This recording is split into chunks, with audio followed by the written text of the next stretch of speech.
Welcome to Shweta news బులెటిన్ల ముందుగా headlines చూద్దాం. ఇందిరమ్మ ఇండ్లు పేదల ఆత్మగౌరవానికి చిహ్నాలు. అర్హులందరికీ ఇందిరమ్మ ఇండ్లను ప్రభుత్వం పంపిణీ చేస్తుందన్న రాష్ట్ర ఐటీ పరిశ్రమలు శాసనసభ వ్యవహారాల శాఖ మంత్రి శ్రీధర్ బాబు.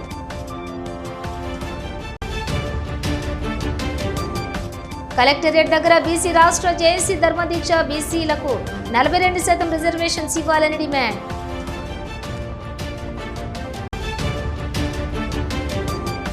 సామూహిక వందే మాతరం గీతాలాపన. వందే మాతరం గేయానికి 150 ఏళ్లు పూర్తయిన సందర్భంగా హుజూరాబాద్లోని అంబేద్కర్ చౌరస్తాలో బీజేపీ ఆధ్వర్యంలో సామూహిక వందే మాతరం గీతాలాపన కార్యక్రమం. పేదల ఆత్మగౌరవానికి చిహ్నంగా ఉన్న ఇందిరమ్మ ఇండ్ల పంపిణీని ప్రభుత్వం పంపిణీ చేస్తుందని రాష్ట్ర ఐటీ పరిశ్రమల శాసనసభ వ్యవహారాల శాఖ మంత్రి శ్రీధర్ బాబు అన్నారు.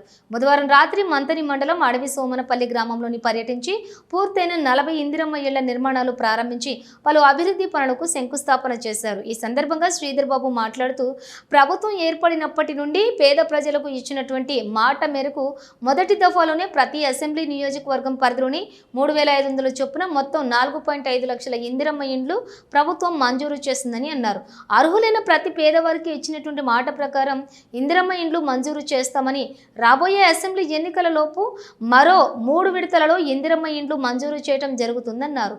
పేద ప్రజల ఇంటికి 200 యూనిట్ల ఉచిత విద్యుత్, 500 రూపాయలకే గ్యాస్ సిలిండరు సరఫరా, ఉగాది నుంచి నిరుపేదలకు రేషన్ ద్వారా సన్నబియ్యం పంపిణీ, 11 లక్షల నూతన రేషన్ కార్డుల పంపిణీ చేశామని తెలిపారు. సోమనపల్లి వద్ద 200 కోట్లతో చేపట్టిన యంగ్ ఇండియా గురుకుల పాఠశాల పనులు జరుగుతున్నాయని మంత్రి తెలిపారు. జిల్లా కలెక్టర్ కోయ శ్రీహర్ష మాట్లాడుతూ అడవి సోమనపల్లి గ్రామంలోని పైలట్ ప్రాజెక్టు కింద చేపట్టినటువంటి ఇందిరమ్మ ఇళ్ల కార్యక్రమంలో నేడు 40 గృహ ప్రవేశాలు మంత్రి చేతుల మీదుగా జరపడం సంతోషకరమని అన్నారు. ఈ కార్యక్రమంలో పీడీ హౌసింగ్ రాజేశ్వరరావు, మంతిని రెవెన్యూ డివిజనల్ అధికారి సురేష్, ప్రజాప్రతినిధులు, సంబంధిత అధికారులు, ప్రజలు తదితరులు పాల్గొన్నారు.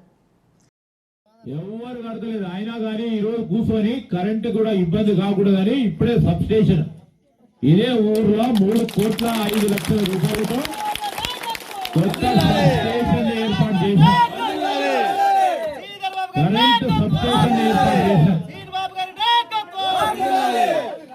సబ్ స్టేషన్ ఏర్పాటు చేసినాం. కరెంటుకు సంబంధించిన అంశం విషయంలో ఈ రోజు కూడా చెప్తా ఉన్నాం.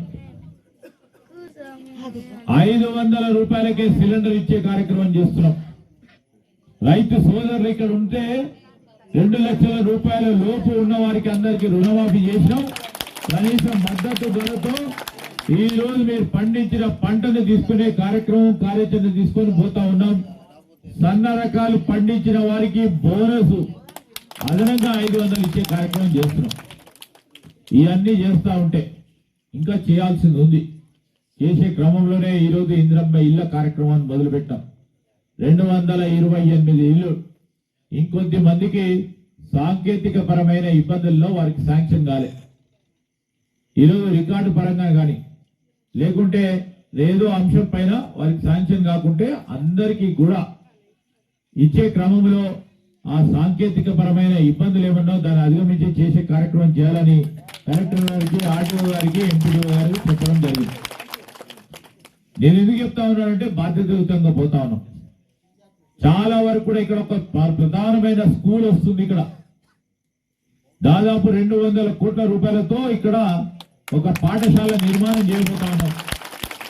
ఆ పాఠశాల నిర్మాణం జరిగితే ప్రతి ఒక్కరికి కూడా పిల్లలు ఇక్కడే వారి కాదు, మొత్తం ఈ నియోజకవర్గానికి సంబంధించిన పిల్లలు చదువుకోవడానికి మరి ప్రైవేట్ స్కూల్ కంటే ధీటుగా ఒక ప్రధానమైన స్కూల్ ఇక్కడ పెద్ద. బీసీ రాష్ట్ర జేఏసీ పిలుపు మేరకు కరీంనగర్ ఉమ్మడి జిల్లా జేఏసీ ఆధ్వర్యంలో ఈరోజు కరీంనగర్ కలెక్టరేట్ దగ్గర ధర్మదీక్షను జేఏసీ చేపట్టడం జరిగింది. ఈ దీక్ష యొక్క ముఖ్య ఉద్దేశం బీసీలకు 42% రిజర్వేషన్స్ ఇవ్వాలని కేంద్ర రాష్ట్ర ప్రభుత్వాలను డిమాండ్ చేయడం జరిగింది. ఈ కార్యక్రమానికి ఆది మల్లేశం పటేల్, నాగుల కనకయ్య గౌడ్, జేఏసీ ఆనంద్, మంతిని కిరణ్, అనుమాస నితిన్, బాబన్న, నర్సింగోజు, శ్రీనివాస్, రవీంద్రాచారి, దొగ్గిలి శ్రీధర్, ఆశిష గౌడ్, అంజాద్, వినోద్, రామ్మూర్తి గౌడ్, ప్రసాద్, సంతోష్ని మరియు ఇతర కుల సంఘ నాయకులు, బీసీ సంఘం నాయకులు ఈ కార్యక్రమంలోని పాల్గొన్నారు.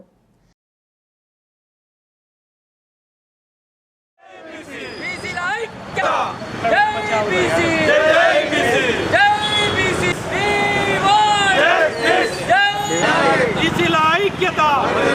మేమెంతో 42% రిజర్వ్. జాతీయ జేఏసీబీపీ ఇచ్చిన పిలుపు మేరకు తెలంగాణ మొత్తము కలెక్టరేట్ల ముందు దీక్షా దివాజ్ చేయమని చెప్పి జేఏసీ పంపించడం జరిగింది.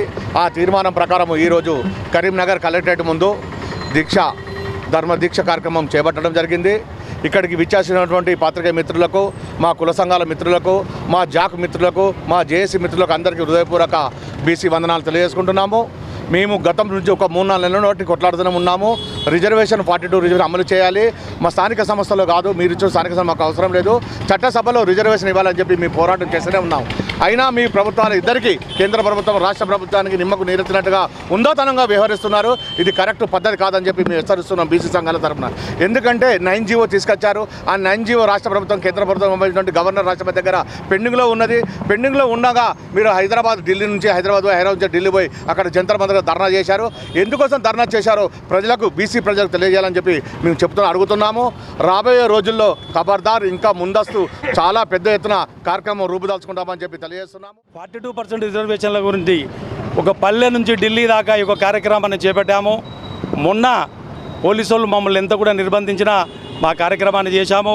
అందులో భాగంగానే ఈ యొక్క దీక్ష అనే కార్యక్రమాన్ని, ధర్మ దీక్ష అనే కార్యక్రమాన్ని మేమెంతో మాకందా జనాభా ప్రాతిక ప్రకారం మా రిజర్వేషన్లు 42% రిజర్వేషన్లు మాకు ఇవ్వాలని, అదేవిధంగా ఇప్పుడు జరిగేటువంటి పార్లమెంట్ సీజన్లో 9th షెడ్యూల్ను ఆ పార్లమెంట్లో పెట్టి ఇటు ప్రతిపక్షం కానీ అధికార పక్షం కానీ అన్ని పక్షాలు అన్నీ కలిసి మా జనాభా తామాషా ప్రకారం మాకు ఇవ్వాలని చెప్పి కోరుకుంటాను. ఇంకోటి చెప్తున్నాము, రెడ్డి జాగృతికి ఒకటి హెచ్చరిస్తున్నాము. మీరు పెట్టినటువంటి ఆ కోర్టులో వేసినటువంటి కేసును విత్డ్రా చేసుకోండి. జిల్లా కేంద్రంలోని వివేకానంద డిగ్రీ పీజీ కళాశాలలో సీనియర్ ఆంగ్ల అధ్యాపకుడిగా ప్రోగ్రాం అధికారిగా పనిచేస్తున్న ధనపురి సాగర్ తయారు చేసినటువంటి డిగ్రీ 1వ సెమిస్టర్ నోట్స్ను కళాశాల ప్రిన్సిపల్ డాక్టర్ శ్రీనివాస్ ఆవిష్కరించారు. ఈ సందర్భంగా ప్రిన్సిపల్ శ్రీనివాస్ మాట్లాడుతూ, శాతవాహన యూనివర్సిటీ పరిధిలోని డిగ్రీ కళాశాలలో 1వ సెమిస్టర్ చదువుతున్న విద్యార్థులకు ఈ నోట్స్ ఎంతగానో ఉపయోగపడుతుందని, సులభంగా అర్థం చేసుకుని పరీక్షలలో ఉత్తమ మార్కులు పొందుటకు దోహదం చేస్తుందని తెలిపారు. ఆంగ్ల అధ్యాపకుడు ధనపురి సాగర్ మాట్లాడుతూ, తాను తయారు చేసిన ఈ నోట్స్ సామాన్య విద్యార్థులకు సైతం అర్థమయ్యే విధంగా రూపొందించడం జరిగిందన్నారు. ఈ సందర్భంగా సాగర్ను కళాశాల correspondent V Agamrao, principal doctor CH Srinivas, ACOB Sampath Kumar, AOB Sravan Kumar, కళాశాల వివిధ విభాగ అధిపతులు డాక్టర్ ఎండి సలీం, నాంపల్లి శ్రీనివాస్ అధ్యాపకులు అభినందించారు. Telangana state council of higher education ముఖ్యంగా ఆంగ్ల సబ్జెక్టులో సిలబస్ని మార్చడం జరిగింది. దీనివల్ల ఇంత క్రితం ఉన్నటువంటి నోట్స్ మెటీరియల్ పిల్లలకు పనికి రాకుండా పోవడం వల్ల ఈ కొత్త సిలబస్ ప్రకారము మా కళాశాలలో పనిచేస్తున్న ధనపురి సాగర్ అనే సీనియర్ ఆంగ్ల ఉపాధ్యాయుడు సరళంగా పిల్లలకు అర్థమయ్యే రీతిలో ఈ నూతన సిలబస్ ప్రకారం ఇంగ్లీష్ నోట్స్ని రిలీజ్ చేయడం జరిగింది. ఇది తప్పనిసరిగా, ఎందుకంటే ఇది ప్రతి సబ్జెక్ట్, ప్రతి సెమిస్టర్ సిలబస్ని నోట్స్ రూపంలో తీసి పిల్లలకు అందించడము ఆయన అలవాటు. కాబట్టి తప్పకుండా ఇది కూడా విద్యార్థులకు మంచి మార్కులు సాధించడంలో ఉపయోగపడుతుంది అనేది నా ఉద్దేశం. ఓకే, ఇందుకు ధనపురి సాగర్ని అభినందిస్తాను. కరీంనగర్లో భవన నిర్మాణ కార్మిక సంఘాల రౌండ్ టేబుల్ సమావేశం నగరంలో బద్దం ఎల్లారెడ్డి భవన్లో జరిగింది. ఈ రౌండ్ టేబుల్ సమావేశంలోని AITUC, CITU, BRSV, TUCI, BRTU, IFTU, HMS, BSRKS, centring union తదితర సంఘాల నేతలు పాల్గొన్నారు. ఈ సందర్భంగా పలువురు మాట్లాడుతూ, భవన నిర్మాణ కార్మిక సంఘాల జేఏసీ రాష్ట్ర పిలుపు మేరకు ఈ నెల 17న కలెక్టరేట్ ముందు ధర్నా చేయాలని పిలుపునిచ్చారు. వెల్ఫేర్ నిధులను ప్రైవేటు వ్యక్తులకు అందజేసే కుట్రను వ్యతిరేకించారు. వెంటనే కార్మికుల సమస్యలను పరిష్కరించాలని పేర్కొన్నారు. ఈ కార్యక్రమంలోని పలువురు నాయకులు పాల్గొన్నారు.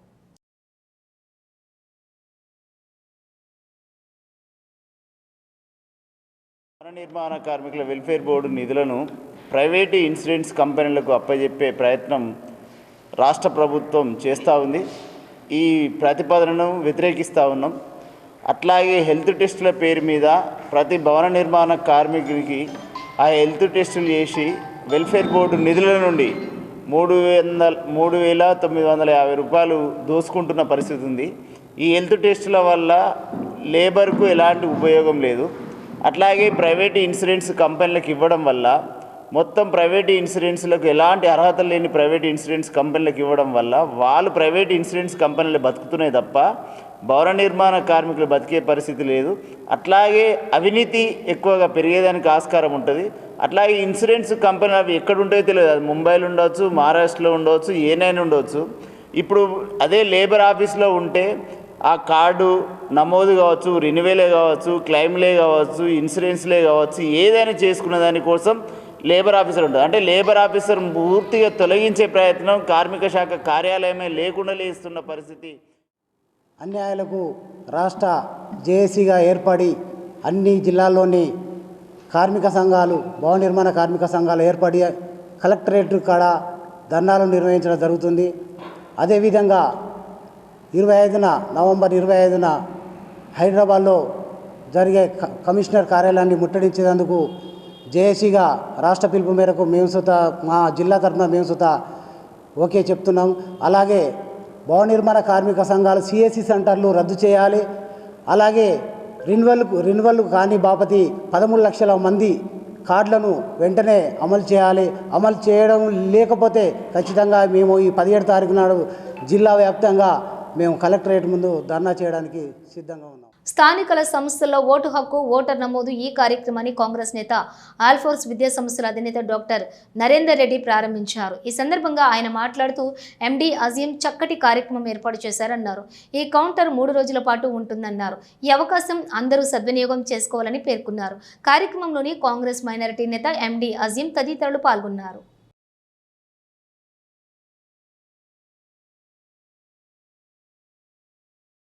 మరి ఎన్నో స్వచ్ఛంద కార్యక్రమాలు కాకుండా పార్టీ కార్యక్రమాలతో చాలా బిజీగా ఉంటూ యువకుడు మరి అజీం చక్కటి కార్యక్రమం ఇప్పుడు మరి లోకల్ బాడీ ఎన్నికలు వస్తున్న తరుణంలో కరీంనగర్లో ఇంకా ఎవరైతే ఓటు నమోదు చేసుకోకుండా ఫ్రెష్గా 18 ఇయర్స్ నిండిన వాళ్ళు ఉన్నారు, అట్లాగే ఆల్రెడీ ఓటు హక్కు ఉండి కూడా అడ్రస్ చేంజ్ లేదా మిగతా ఏదైనా పెండింగ్ ఉన్నా కూడా కొత్త కార్డు కావాలనుకున్న వాళ్ళకు కూడా ఒక సువర్ణ అవకాశంగా మరి మిత్రుడు ఈరోజు ఇక్కడ కౌంటర్ ఓపెన్ చేయడం జరిగింది. 3 రోజుల పాటుగా మరి మార్నింగ్ టు ఈవినింగ్ ఎవరెవరైతే మరి ఆల్రెడీ ఉన్న దానిలో చేంజెస్ కావాలనుకున్న వాళ్ళు, కొత్త ఓటర్లకు కూడా ఒక సువర్ణ అవకాశంగా మరి ఒక మంచి కార్యక్రమం చేపట్టిన అజీంకి మనస్ఫూర్తిగా అభినందన తెలియజేస్తున్నాను. దీన్ని అందరూ కూడా సద్వినియోగం చేసుకోవాల్సిందిగా కోరుతూ మరి నిజానికి ఇది చాలా అవసరం. ముఖ్యంగా 18 ఇయర్స్ నిండిన వాళ్ళకి ఇప్పుడు ఓటు వేయచ్చు. దీనికంటే జనరల్లీ అసెంబ్లీ ఎన్నికలు కానీ పార్లమెంట్ ఎన్నికలు దాన్నే దృష్టిలో పెట్టుకొని ఓటర్ ఐడికి ట్రై చేస్తుంటారు. బట్ లోకల్ బాడీ ఎన్నికలు కూడా ఇంపార్టెంట్ కాబట్టి ఈ తరుణంలో ఇది ఓపెన్ చేయడం చాలా మంచిది. విద్యార్థులు 18 సంవత్సరాలు నిండిన వాళ్ళందరూ కూడా దీన్ని ఉపయోగించుకోవాలని కోరుకుంటూ ఇంత చక్కటి కార్యక్రమం చేసిన మరి మిత్రుడు అజీంని మనస్ఫూర్తిగా అభినందిస్తున్నాను. వక్ఫ్ బోర్డు ఆస్తులను 5 డిసెంబర్లోగా ఇందులో ఇంక్లూడ్ చేయాలని కేంద్ర ప్రభుత్వం ఆదేశాలు జారీ చేసినట్లు జరుగుతున్నటువంటి ప్రచారంలో వాస్తవాలు. సమద్ నవాబ్ దీనిపై అవగాహన చాలా అవసరమని అన్నారు. దీనిపై అవగాహన లేకపోవడం శోచనీయమన్నారు.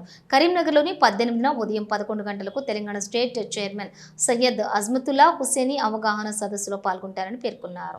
ఈ కార్యక్రమంలోని అన్ని కమిటీలు పాల్గొనాలని పిలుపునిచ్చారు. ఈ కార్యక్రమంలో పలువురు పాల్గొన్నారు.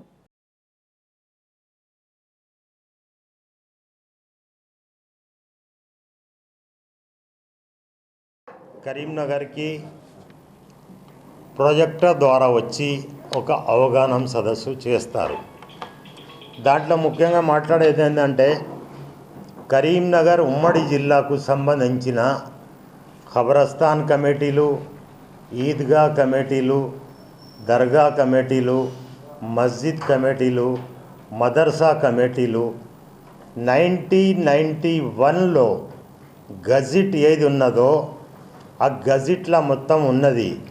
గజిట్లో ఉన్న వాటికి వక్ఫ్ బోర్డ్ తన ఆఫీసర్ల ద్వారా ఇంప్లీట్ చేస్తున్నారు. గజిట్లో లేని వాటికి ఎట్లా చేయాలా, ఏ విధంగా చేయాలా అనేది ఆ అవగాహన సదస్సులో చెప్తున్నారు. గతంలో 2014లో ఒక బుక్లెట్ వెళ్ళింది, అది కంప్యూటరైజ్ చేసింది. దాంట్లో గవర్నమెంట్ ద్వారానే ప్రతి డిస్టిక్ ఒక బుక్ ఎట్లా వెళ్ళింది, అక్కడ ఎన్ని మస్జిద్లు ఉన్నాయి, ఎన్ని దర్గాలు ఉన్నాయి, దానికి ఇనాం కింద భూమి అంతా ఉన్నది. దీంట్లో మొత్తం రికార్డు ఉన్నది. అదేవిధంగా గజిట్ 1 and 2 కూడా ఇట్లా మొత్తం వక్ఫ్ బోర్డ్ ద్వారా పబ్లిష్ అయింది.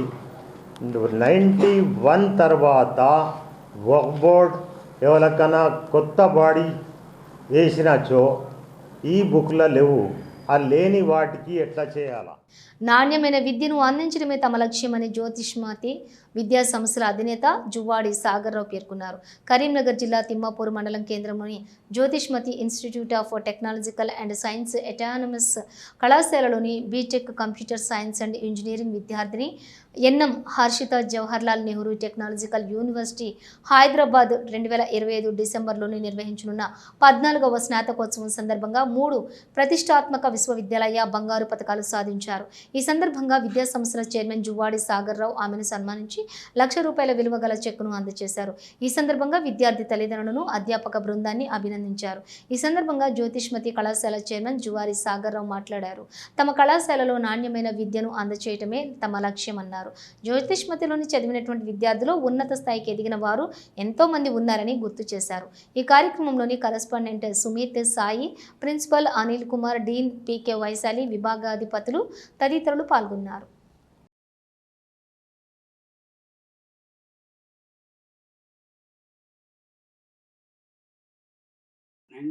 బ్యాచ్ నుంచి 2009 ఇంతకుముందు సాధించిన 8 గోల్డ్ మెడల్ అయితే ఒక్క అమ్మాయి 3 గోల్డ్ మెడల్ సాధించింది. స్ట్రిక్ట్ కాలేజ్ కాదు, డిసిప్లిన్ కాలేజ్, క్రమశిక్షణ గల కాలేజ్. ఇప్పుడు చూస్తే ఏంటంటే గర్ల్స్ సంఖ్య చూడండి ఎక్కువ ఉంది, బాయ్స్ తక్కువ ఉన్నారు. ఎందుకంటే బయట అందరూ ఏం చెప్పుకుంటారంటే స్ట్రిక్ట్ కాలేజీ, నువ్వు ఆ కాలేజీకి వద్దురా బాబు, మా కాలేజీకి రా అని పోయి తీసుకొచ్చుకుంటారు. కానీ మన కాలేజ్ అది కాదు. 3 గోల్డ్ మెడల్స్ ఒక్క అమ్మాయి సాధించింది. దట్టు యూనివర్సిటీలో టాప్ అమ్మాయి. మొత్తం అన్ని ఎన్నో కాలేజీలు 170 కాలేజీలు. అది పెద్ద అచీవ్మెంట్. దీన్ని చూసి మీరు అందరూ క్రమశిక్షణగా ఇక ముందు మీరు కూడా అదేవిధంగా గోల్డ్ మెడల్స్ తీసుకుంటారని అనుకుంటున్నాను. పే చేస్తున్నాను. ఒక్కొక్క కాలేజ్ 4 నెలలు 5 నెలలు ఇవ్వని కాలేజీలు కూడా ఉన్నాయి. మరి సాలరీ ఇవ్వకపోతే లెక్చరర్స్ మీకు టీచింగ్ ఎట్లా చేస్తారు? వాళ్ళు టీచ్ చేస్తేనే కానీ మీరు డెవలప్ అయ్యేది. అదే దృష్టిలో పెట్టుకొని మా కష్టమైన ఏం పర్వాలేదు ఓర్చుకొని. నేను Jyothishmathi institute of technology and సైన్స్లో బీటెక్ సిఎస్సి చేశాను. 2021 నుండి 2025 వరకు చేశాను. అయితే ఈ 2025 గ్రాడ్యుయేటింగ్ ఇయర్ JNTUH యూనివర్సిటీ నుండి నాకు 3 గోల్డ్ మెడల్స్ వచ్చాయి.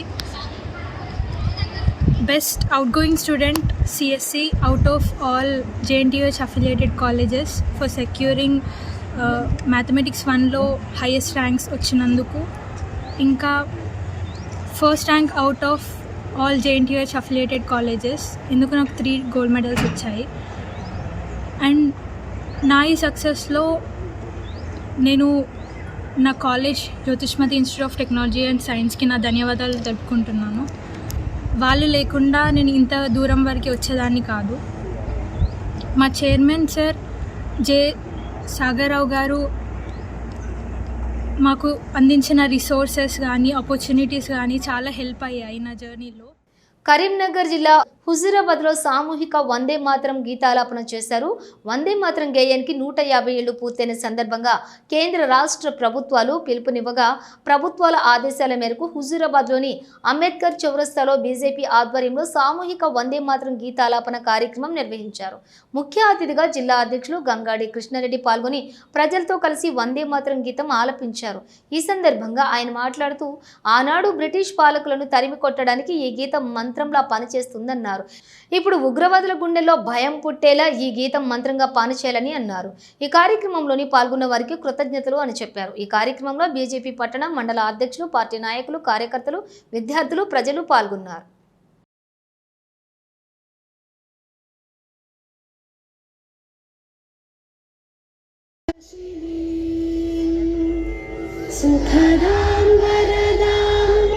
వందే మాతరం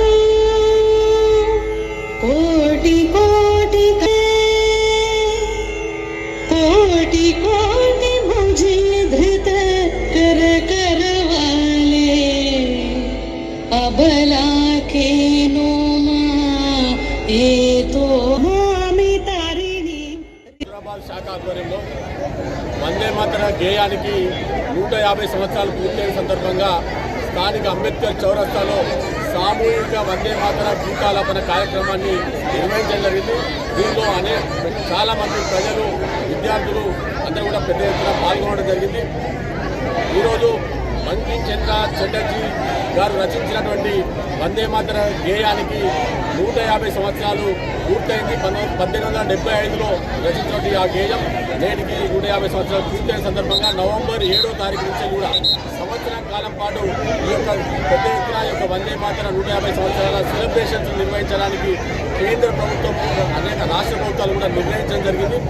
దీని ఏదైతే వందే మాతర గేయం ఏదైతుందో ఆనాడు ఆంగ్లేయులను తరమకొట్టడానికి, దేశాన్నంతా ఒక్కటి చేయడానికి, ఆనాడు స్వాతంత్ర జ్వాలలు రగిలించడానికి ఇది ఒక మంత్రంలా పనిచేస్తుంది వందే మాతరం. నేటికి కూడా దేశ ద్రోహుల గుండెలను అదిరే విధంగా ఈరోజు వందే మాతరం అంటే వాళ్ళ యొక్క భయకంపితం అయ్యే విధంగా చేసేటువంటి మంత్రం అదొక వందే మాతర గేయం మాత్రమే. అటువంటి వందే మాతరాన్ని పెద్ద ఎత్తున సంవత్సర కాలం పాటు ఈ యొక్క ఉత్సవాల్లో పాల్గొనాల్సిందిగా ప్రజలందరూ కూడా విజ్ఞప్తి చేస్తున్నారు. రాజన్న సిరిసిల్ల జిల్లా గంభీరావుపేట మండల కేంద్రంలోని ఇందిరమ్మ ఇండ్ల లబ్ధిదారులు ఇసుక పర్మిషన్ ఇవ్వాలని తహసీల్దార్ కార్యాలయంలో అధికారులను కోరారు. మండల కేంద్రంలోని అధికారులు ఇసుక పర్మిషన్ ఇస్తున్నప్పటికీ ఇచ్చిన వారికే మళ్లీ పర్మిషన్ ఇస్తున్నారని, లబ్ధిదారులు అనుమతి పత్రాలు పెట్టుకున్నప్పటికీ కొన్ని ట్రాక్టర్లకు అనుమతులు ఇస్తున్నారు. ఇక సీరియల్ ప్రకారం ఇందిరమ్మ ఇండ్ల నిర్మాణం లెవెల్ దశల ప్రకారం ఇవ్వాలని, కొంతమంది లబ్ధిదారుల ఇండ్లు బేస్మెంట్ దశలో ఆగి ఉండగా వారు ఇసుక పర్మిషన్ కొరకు పలుమార్లు పర్మిషన్ పెట్టుకున్నప్పటికీ ఇసుక పర్మిషన్ రాక నిర్మాణాలు ఆగిపోతున్నాయని లబ్ధిదారులు ఆవేదన వ్యక్తం చేస్తూ అధికారులకు తెలిపారు. వెంటనే తహసీల్దార్ ఆర్ఐ స్పందించి అర్హులైన వారందరికీ సీరియల్ ప్రకారం తీసుకుని ఇవ్వాలని కోరారు. గంభీరావుపేట గ్రామంలో మాకు జరుగుతున్నటువంటి ఈ ఇసుక అనేది మాకు బాగా ఇబ్బందిగా ఉన్నది. దీంతో ఎంఆర్ఓ దగ్గరికి వచ్చినాము, ఈవో దగ్గరికి వస్తున్నా కానీ నాకు 4 నెలలు అవుతుంది. 4 నెలలు అవుతున్నా కూడా మాకు ఇసుక అందడం లేదు. ఇప్పుడు కావాలి అది బేస్మెంట్ వరకే మాకు లేచింది. అసలు ఒకవేళ స్లాబ్ వరకు లేచినా కూడా వాళ్ళకు ఇసుక తరలిస్తున్నారు. మాకేమో ఇప్పటి వరకు కూడా బేస్మెంట్ అయినా కూడా మాకు ఒక ట్రిప్ 2 ట్రిప్పులు కూడా అదేంటి ఇసుక అనేది లేదు. యూనియన్ వాళ్ళు చెప్తున్నాం, మీరు ఆఫీస్లో ఆర్ఐ దగ్గరికి ఇస్తున్నాము, ఎంఆర్ఓకి కలిసినాము. మన 11 నాడు కాగితాలు కూడా ఇచ్చేసినాము. అంతకుముందు కూడా 15 రోజుల ముందే ఇచ్చినాము. అవన్నీ పక్క పెట్టేసి ఎవరో ఇష్టం ఇచ్చిన వాళ్ళకే ఇసుక నడిపిస్తున్నారని మేము మా ఆవేదన మేము వ్యక్తం చేస్తున్నాం. మాకు తక్షణమే రేపు ఎల్లుండో మాకు ఇసుక పడేలా చూడాలని ఆర్ఐ గారిని, తహసీల్దార్ గారిని, ఎంఆర్ఓ గారిని కోరుతున్నాం. గంభీరావుపేట మండలంలోని ఇసుక అక్రమంగా బయటకు తరలింపడం జరుగుతుంది. యూనియన్ మేము ఏదైతే ఇందిరమ్మ లబ్ధిదారులమైన మేము అప్లికేషన్ ఇస్తే ఇగో యూనియన్ వాళ్ళు ఇట్లా కొట్టేసి వాళ్ళ ఇష్టానుసారంగా వాళ్ళు ఈరోజు వాళ్ళకి నచ్చిన వాళ్ళకి మాత్రమే పోసుకోవడం జరుగుతుంది. దీనిపైన వెంటనే ఎంఆర్ఓ స్పందించి కరెక్ట్ లబ్ధిదారులను గుర్తించి వాళ్ళకు పోయాలని కోరుతున్నాం. పెద్దపల్లి జిల్లా ఓదెల మండలంలోని పోత్కపల్లి గ్రామంలో రైల్వే స్టేషన్కు వెళ్లే దారిలో ఇటీవల నూతనంగా నిర్మించిన పెద్దమ్మ ఆలయం ముందున్న పోతరాజు విగ్రహాన్ని బుధవారం అర్ధరాత్రి మద్యం మత్తులో ఉన్నటువంటి ఓ వ్యక్తి ధ్వంసం చేయగా, విగ్రహం ధ్వంసానికి పాల్పడినటువంటి వ్యక్తిని ఉత్తరాఖండ్ రాష్ట్రంలోని హరిద్వార్కు చెందినటువంటి వ్యక్తిగా గుర్తించినట్లుగా స్థానికులు పేర్కొన్నారు. విగ్రహ ధ్వంసానికి పాల్పడినటువంటి దుండగుడిని పట్టుకుని పోలీసులకు అప్పచెప్పిన ముదిరాజ్ సంఘం నాయకులు కేసు నమోదు చేసుకుని దర్యాప్తు చేస్తున్నటువంటి పోలీసులు. సంఘటన స్థలానికి ఎస్ఐ రమేష్ చేరుకుని సంఘటన జరిగిన తీరును పరిశీలించారు.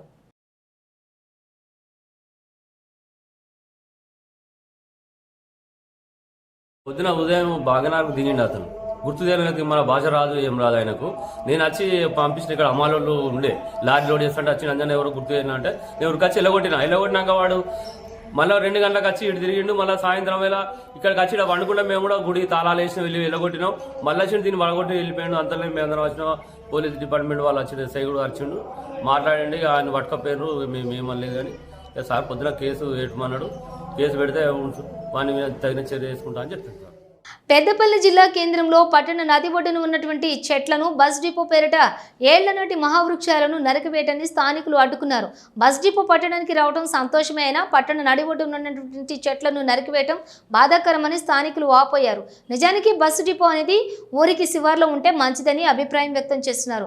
పెద్దపల్లి పట్టణానికి బస్సు డిపో మంజూరు కాగా బస్సు డిపో పేరిట ఇక్కడ ఉన్నటువంటి ఎంపీడీఓ కార్యాలయంతో పాటుగా అనేక ప్రభుత్వ కార్యాలయాలను తరలించారు. అయితే డిపో పనులు ప్రారంభించినటువంటి అధికారులు అక్కడ ఉన్నటువంటి ఏళ్ల నాటి మహావృక్షాలను కూడా నరికివేశారు. ఎంతో ప్రశాంత వాతావరణంగా ఉండే ఈ ప్రాంతంలో చెట్లు నరికివేయటం ఎందుకని స్థానికులు ప్రశ్నిస్తున్నారు. డిపో పనులు జరిగే చోట కాకుండా ప్రహరీలాగా ఉన్నటువంటి వాటిని ఎందుకు నరికివేస్తున్నారని స్థానికులు ఎదురు తిరిగారు. రోడ్డుకు ఆనుకుని ఉన్నటువంటి వాటిని సైతం నరికివేయటం ఏంటని ప్రశ్నిస్తున్నారు స్థానికులు. ఒక చెట్టు పెరగాలంటే చాలా సంవత్సరాలు పడుతుందని, అలాంటిది 30 ఏండ్ల నుంచి ఉన్నటువంటి మహావృక్షాలు నరికివేయటం పర్యావరణాన్ని నాశనం చేయటమే అవుతుందని స్థానికులు ఆరోపించారు.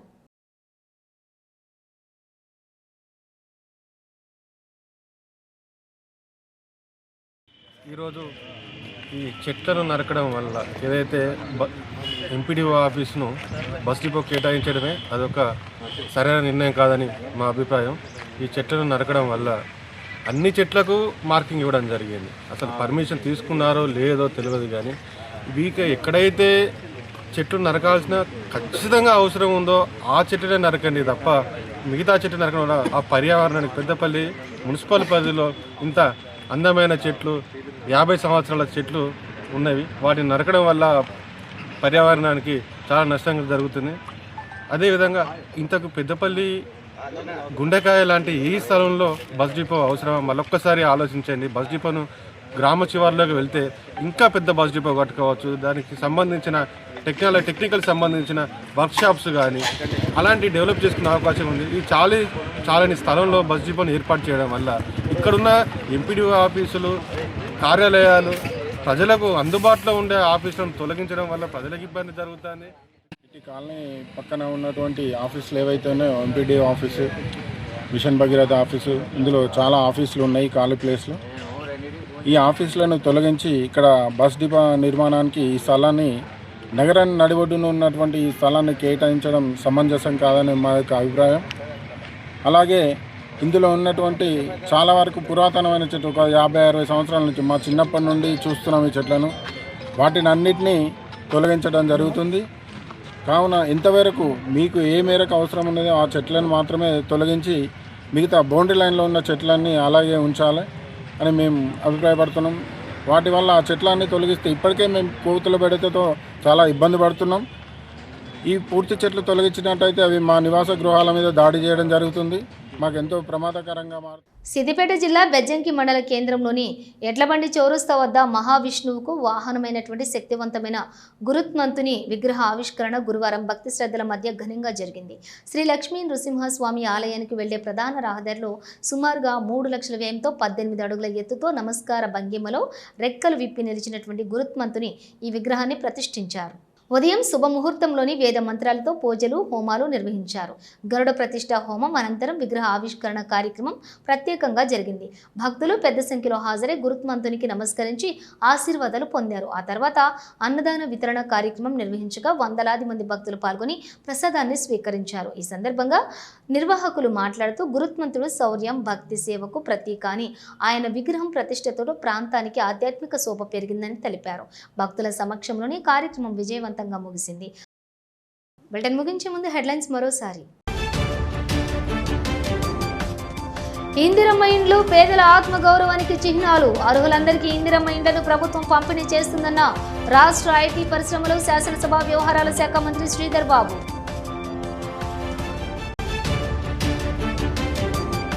కలెక్టరేట్ దగ్గర బీసీ రాష్ట్ర జేఏసీ ధర్మదీక్ష. బీసీలకు 42% రిజర్వేషన్స్ ఇవ్వాలని డిమాండ్.